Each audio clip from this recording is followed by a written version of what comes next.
ఈ ఎన్నికలు స్పష్టంగా ఆదోనిని కాపాడుకోవాలనుకుంటున్నామా లేదా ఆదోనిని ఎమ్మెల్యే సాయి ప్రసాద్ రెడ్డికి వదిలేద్దాం అనుకుంటున్నామా అనే ఒకే ఒక సింగిల్ పాయింట్ ఎజెండా మీద ఎన్నికలు జరగాల్సిన అవసరం ఉంది. ఒకే ఒక విషయాన్ని మీరు తేల్చాల్సిన అవసరం ఉంది. నాకు కాదు ఆదోని కోసం ఓటేయండి, నాకు కాదు ఆదోనిని కాపాడుకోవడం కోసం ఓటేయండి, నాకు కాదు ఆదోనిని అభివృద్ధి కావాలంటే ఓటేయండి. ఒకే ఒక్క మాట చెబుతాను, నేను ఎమ్మెల్యే అయిన తర్వాత మీ మౌలిక సదుపాయాలతో పాటుగా మీకు కావాల్సిన సదుపాయాలన్నీ ఏర్పాటు చేస్తాను. ఇప్పుడు అమ్మ అక్కలు ఇక్కడ చాలా మంది ఉన్నారు, వీళ్ళకందరికీ నీళ్లు కావాలా? నీళ్లు లేకుండా ఇల్లు ఎలా గడుస్తుంది? ప్రతిరోజు శుద్ధమైన నీళ్లు ఇవ్వడానికి ఈ ఊరికి 100 కోట్ల రూపాయలు నరేంద్ర మోదీ గారు పంపిస్తే దాన్ని ఖర్చు పెట్టి కొళాయిలు కూడా ఇవ్వలేని చేతగాని ఎమ్మెల్యే ఈ ఊర్లో ఉన్నాడంటే మీరు ఒకసారి ఆలోచన చేసుకోండి. ఒకే ఒక్క విషయాన్ని చాలా స్పష్టంగా చెప్తాను, ఈ ఊరిని అభివృద్ధి చేసే బాధ్యత నేను తీసుకుంటాను. ఈ ఊరిని మంచి దశలో మిగతా ఊర్లతో ఎలా అయితే పోటీ పడి ఎదిగే అవకాశాన్ని నేను తీసుకొని వస్తాను. దానికి అవసరమైన నిధుల్ని అవసరమైతే చంద్రబాబు నాయుడు గారితో మాట్లాడతాను, అవసరం అనుకుంటే నరేంద్ర మోదీ గారితో మాట్లాడి తీసుకురాగలిగిన సత్తా నా దగ్గర ఉంది. నేను ఊరి కోసం పోట్లాడుతా ఉన్నాను, నా కోసం పోట్లాడతలేదు. నేను మిమ్మల్ని అందరినీ ఒకే ఒక విజ్ఞప్తి చేస్తా ఉన్నాను, ఒక్కసారి నన్ను ఆశీర్వదించండి, ఒకే ఒక్క ఓటు వేయండి.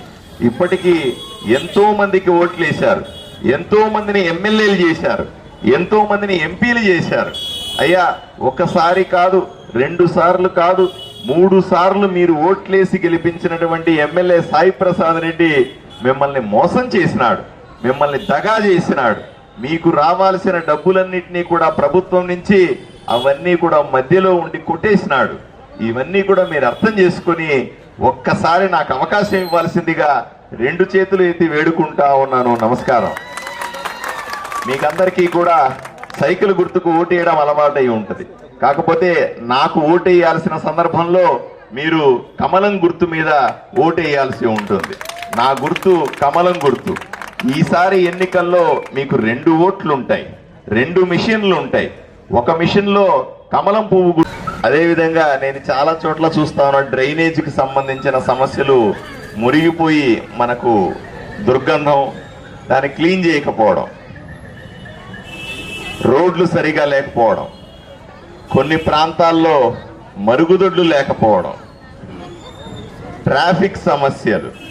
రోడ్డు బయటని ఆదోని కట్టింది 50 ఏళ్ళు 60 ఏళ్ల కింద వేసిన రోడ్లలో ఇప్పటికీ అదే ట్రాఫిక్ పోవాలంటే ఎలా అవుతుంది? రోడ్లను వెడల్పు చేసి ట్రాఫిక్ సమస్యను తీర్చాల్సిన అవసరం ఉంది కదా, దీన్ని పూనుకోవాల్సిన అవసరం కూడా ఉంది. అన్నింటికంటే ముఖ్యంగా ఇక్కడ ప్రజలకు నిరుద్యోగ సమస్య ఎక్కువగా ఉంది. చదువుకున్న బిడ్డలకి ఉద్యోగాలు ఆదోనులు లేవు. ఉద్యోగం చేసుకోవాలంటే ఎక్కడ కర్నూలు పోవాలనో లేదా హైదరాబాద్ బెంగళూరు పోవాలి తప్ప ఆదోనిలో ఉద్యోగాలు లేవు. పోనీ ఏదైనా వ్యాపారం పెట్టుకుందాము, చిన్న వ్యాపారంతో ఎదుగుదామంటే కూడా దానికి అవసరమైనటువంటి బ్యాంక్ లోన్లైనా దానికి అవసరమైనటువంటి సహాయం చేసే వాళ్ళు ఇక్కడ ఊరు కనపడతలేరు. దీనికి తోడు ఇవన్నీ లేవు కదా అని ఎవరన్నా అడిగితే ఆయన ఎత్తిపోయి రౌడీజం చేస్తా ఉన్నారు, బెదిరిస్తా ఉన్నారు, కొడుతా ఉన్నారు, ఎత్తుకుపోతా ఉన్నారు. చివరికి ఊర్లో విలువైన స్థలాలన్నీ కబ్జా చేసి దాని పేపర్లన్నీ ఎమ్మెల్యే ఇంట్లో పెట్టుకొని ఉన్నాడు. ఇది ఏం ఊరు?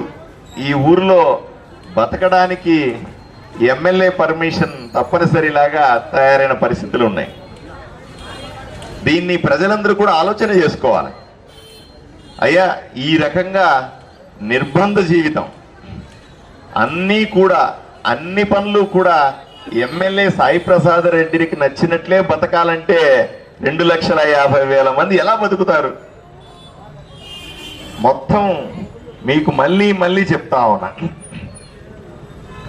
నరేంద్ర మోదీ ప్రభుత్వం మీకు నీళ్లు ఇవ్వడానికి సిద్ధంగా ఉంది, డబ్బులు పంపించింది. పేదవాడికి ఇళ్ళు ఇవ్వడానికి సిద్ధంగా ఉంది, డబ్బులు పంపించింది. మీకు ఇంటింటికి కొళాయి ఇవ్వడానికి సిద్ధంగా ఉంది, డబ్బులు పంపించింది. కాలువలు కట్టడానికి డబ్బులు పంపించింది. యువకులకు శిక్షణ ఇవ్వడానికి డబ్బులు పంపించింది. ఇన్ని డబ్బులు కేంద్ర ప్రభుత్వం నుంచి వస్తా ఉన్నా మీ దగ్గర లాగా చేరటం లేదన్న విషయాన్ని మీరందరూ అర్థం చేసుకోవాలి. నిన్న మా గురువు గారు పెద్దలు కేంద్ర రక్షణ మంత్రి రాజ్నాథ్ సింగ్ గారు కూడా ఆదోనికి వచ్చి ఒకే మాట చెప్పారు. మేము వేల కోట్ల రూపాయలు అక్కడి నుంచి పంపిస్తే ఆదోని దాకా చేరకపోవడం దారుణం, చేరకపోతే ప్రజల జీవితం దుర్భరంగా తయారవుతుంది, ఒక్కసారి ఆలోచన చేసుకోండి అని ఆయన మీకు విన్నపం చేయడం జరిగింది. అయ్యా, మీరందరూ చూస్తా ఉన్నారు, నేను ఈ దుర్మార్గుడైనటువంటి సాయి ప్రసాద్ రెడ్డితో పోట్లాడుతూ ఉన్నాను. ఆయనతో పోట్లాట నా వ్యక్తిగతం కాదు. ఈ ఊరు నాశనం చేసినాడని, ఈ ఊరి ప్రజలను నిర్లక్ష్యం చేసినాడని, ఈ ఊరిలో ఉన్న మనుషుల్ని పురుగుల కంటే హీనంగా చూస్తున్నాడని నా కోపం అంతే. ప్రభుత్వాలు డబ్బులు ఖర్చు పెట్టి ఇక్కడ ఆదోనిని అభివృద్ధి చేయడానికి సిద్ధంగా ఉన్న ఆ డబ్బులంతా కొట్టేసి ఆయన మాత్రం బాగున్నాడు, ఊర్లో అందరూ కూడా నరకయాతన అనుభవిస్తా ఉన్నారు. దీన్ని పోగొట్టాల్సిన అవసరం ఉంది.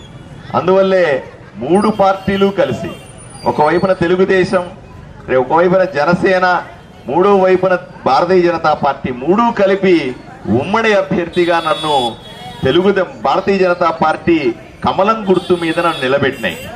దయచేసి ఈ ఎన్నిక చాలా స్పష్టం. ఊరి పెద్దలంతా నాకు కనపడతా ఉన్నారు, ఊరి పూజారి ఇక్కడ ఉన్నాడు, పెద్దలు అక్కడ కనపడతా ఉన్నారు. మీరందరూ అర్థం చేసుకోవాలి.